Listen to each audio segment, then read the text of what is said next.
J'ai un copain qui est Rosh Yeshiva, il a une Yeshiva ici à Jérusalem. Et il m'a raconté une histoire qui est arrivée à la Yeshiva. Il m'a dit un jour, il y a un mec qui rentre comme ça, avec une queue de cheval, un petit tatouage là, bien frais. Et il me dit, voilà, je dois vous parler.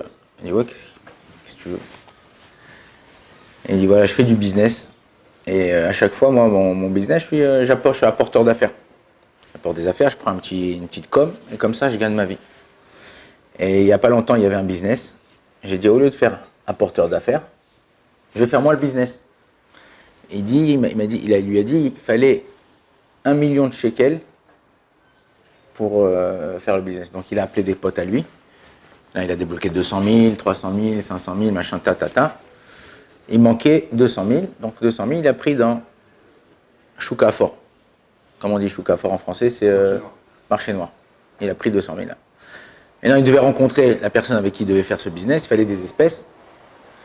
Pour pas sortir avec 1 million de shekels en S, il a pris 1 kilo de sucre, il a vidé. Il a mis une partie de l'oseille dedans. Il a pris 1 kilo de sel, il a vidé. Il a mis une partie dedans. Il a trouvé un sac en plastique chez lui, d'un supermarché comme ça. Hop, il a mis dedans, il est parti.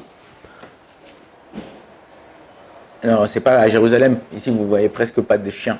Ok, enfin, à Jérusalem, ça des mêmes, pratiquement dans tout Jérusalem. Mais il y a des endroits comme à Herzliya, comme à Poleg, tout ça. Il y a des gens, ils se promènent avec leur petite pitbull le matin comme ça, ils font une petite course, tout ça, ta. Et il dit, quand je vais pour rencontrer le mec, il y a un chien qui arrive et il commence à me courser. Il attrape le sac. Il m'a dit, j'ai tout lâché, je suis parti, j'ai essayé après de retrouver le chien, je fais le tour avec ma voiture, j'essaye machin, rien. Bon, l'argent de mes potes, il faut que je leur rembourse, mais l'argent comment t'as dit, Choukafor? Le marché noir, comment je vais faire? Si tu rembourses pas, il te rembourse ta tête.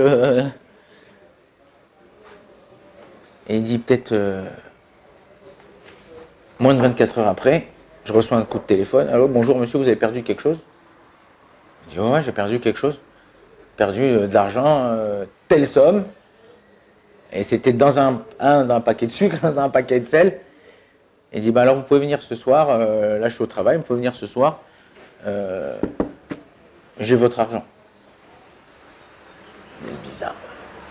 Il va, il rencontre le mec. Le mec, il lui donne le sac un peu déchiré, machin. Il dit voilà. Il dit mais comment vous m'avez retrouvé? Il dit ben dans le sac supermarché, il y avait une Kabbalah avec votre numéro de téléphone. Tu sais, des fois, tu donnes aujourd'hui, par exemple, tu vas au Sherat, tu vas machin. Il te dit tu veux recevoir la Kabbalah sur ton téléphone ou tu veux la recevoir en papier? Tu peux dire les deux, même à Ikea aujourd'hui, et tu reçois en papier, il y a écrit ton téléphone. Il dit c'est comme ça que je vous ai retrouvé. Alors ce mec-là, il dit au Rosh Yeshiva, mon pote, il lui dit écoute, moi si mes enfants ils avaient trouvé l'oseille, il n'y aurait plus d'oseille aujourd'hui, ils auraient tout éclaté. Il dit mais comment? Quand j'ai demandé à cette personne-là, j'ai dit combien tu veux? Je te donne combien? Il dit non, vous me donnez rien, moi j'ai fait la mitzvah de Hashavat Aveda. Je fais la mitzvah de donner un objet perdu. Putain,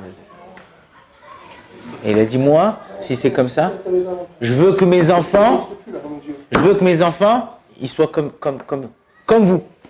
Comme ceux qui étaient. Enfin, il a dit si tu veux me donner, ce type qui m'a rendu l'argent, il a dit si tu veux donner, voilà, mon Rav, il a une yeshiva, donne à cette yeshiva. Et il lui a laissé un petit billet, enfin, je ne sais pas combien il lui a laissé, mais il lui a laissé de l'argent pour aider la yeshiva. Encore une fois, on a une mitzvah que dans aucun des peuples, ça existe cette mitzvah, c'est Hashavat Aveda. Tu trouves un truc dans la rue, t'es à Honolulu, demande à Bob Marley s'il a trouvé quelque chose par terre, s'il va lui rendre. Il va le prendre, un peu, personne n'a vu, tac, il le met dans la poche. Nous, on a une mitzvah, s'il y a un signe. Dans l'argent, normalement, il n'y a pas de signe. Et là, comme c'était dans des sacs de sucre et de sel, machin, et il y avait un truc. Quand tu te comportes droit avec Akadosh Baruch Hu se comporte droit avec toi. Quand tu te comportes akoum, tordu avec Akadosh Baruch Hu se comporte akoum avec toi. On a des mitzvot qu'un homme normal dit c'est pas possible, comment non.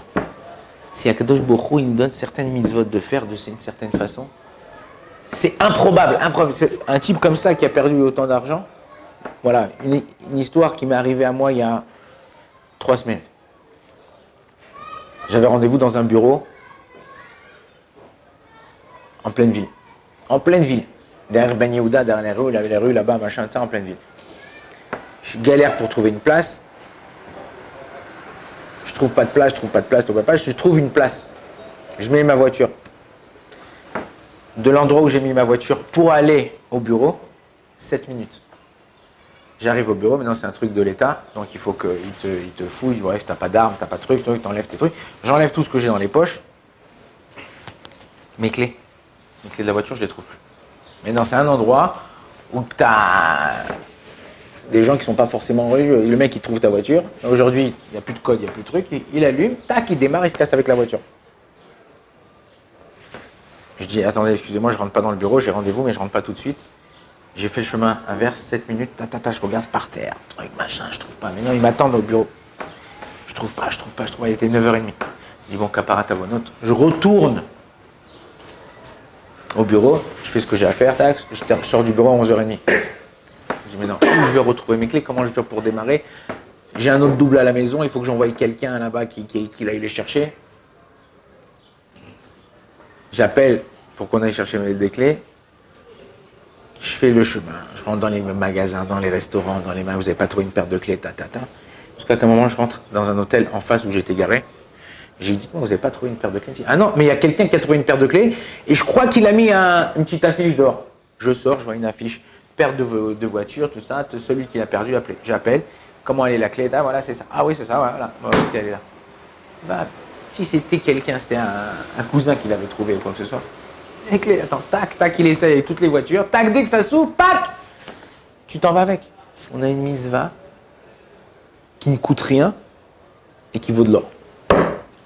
Un juif vis-à-vis d'un goy, ça marche aussi? En général, Kiddush Hashem. Pour Kiddush Hashem, c'est. Moi, une fois, je me rappelle aussi, j'étais à Cannes. Un soir, je rentrais, je trouve un sac avec un portefeuille et plein d'oseilles dedans. Mais il y avait la carte bleue, carte d'identité, machin. Ben, quand j'ai appelé la femme à qui ça appartenait, elle est venue, j'ai mis une grande kippa comme ça, et je lui ai donné. Je dis, oh là là, vous les juifs, vous êtes des gens, un truc. Rien qu'elle dise, vous les juifs, vous êtes des gens droits, ça vaut tout l'or du monde. Tu as fait un kiddush Hashem, tu as sanctifié le nom de Dieu qui n'a pas de truc. Et après, elle m'a donné, je crois à l'époque c'était 200 francs ou un truc comme ça, elle m'a donné un truc. Mais c'était pas pour l'argent, mais c'était pour montrer que ce que tu fais, tu sanctifies le nom de Dieu. Et pareil pour tout ce que vous faites dans votre vie. Tu vas, tu es dans un endroit, tu vas dans un magasin, ouvre la porte. Si tu vois une mémé, ouvre la porte. Il y a quelqu'un qui porte des sacs, c'est dur pour lui. Même si toi, de toute façon, tu allais l'aider comme ça. Vous voulez que je vous aide? C'est comment ça? Un, ça réchauffe le cœur des gens. Et deux, tu t'es mécadé Shem Shamaim, tu sanctifies le nom. Elle voit que tu es religieux, tu as un petit kippa, tu as tes petites tzitzit qui sortent comme ça, mode fraîcheur. Ouais. Ça, c'est le but d'un juif, sanctifier le nom de Dieu dans ce monde. Si tu arrives à faire ça, tu as tout compris à la vie. Baruch Adonai l'olam, amen, amen.